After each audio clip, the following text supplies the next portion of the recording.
আসলে সুই ঝালের প্রতি আলাদা একটা দুর্বলতা কাজ করে।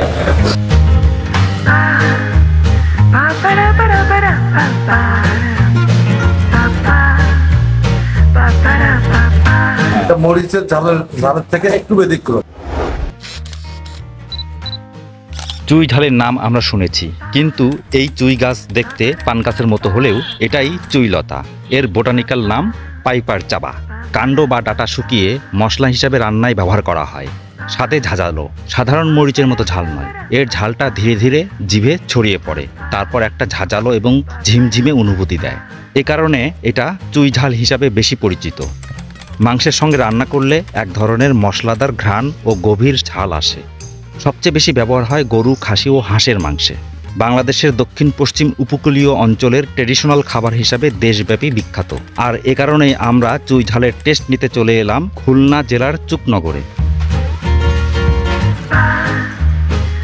চুকনগর বাজারে এখানে আব্বাস হোটেল আছে। সেখানে এখানকার যে ঐতিহ্যবাহী খাবার, যে চুই ঝালে মাংসের টেস্ট কেমন, সেটা আমরা দেখব এই ভিডিওতে। খুলনা থেকে 35 কিলোমিটার পশ্চিমে চুকনগর। আবার এখান থেকে 8 কিলোমিটার পূর্ব দিকে ভারত রাজার দেউল নামে একটা আর্কিওলজিক্যাল রুইন্স আছে, খুব চমৎকার। চুই ঝাল খেতে এসে ফেরার পথে এটা দেখে যেতে পারেন। যাই হোক, চলুন ফিরে যাই খাবার টেবিলে। এইটা কি খাসি কি বলা হয় এটাকে? চুই ঝালের খাসির মাংস। আর খুলনায় কোন কোন জায়গায় আপনার মেন শাখা? সোনানা গ্যাস আছে আর 0 পয়েন্ট আছে।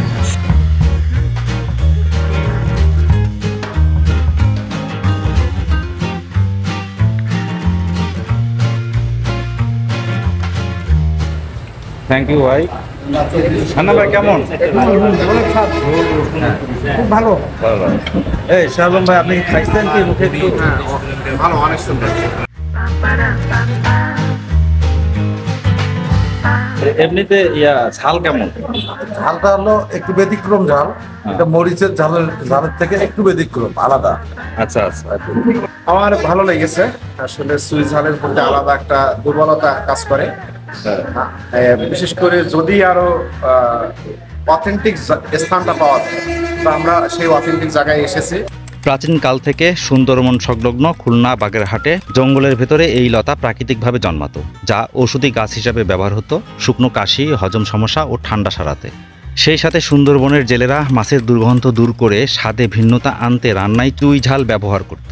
কালক্রমে এই মশলা যখন মাংস রান্নায় ব্যবহার শুরু হলো, এর টেস্ট বন জঙ্গল থেকে গ্রামগঞ্জে ছড়িয়ে পড়ল।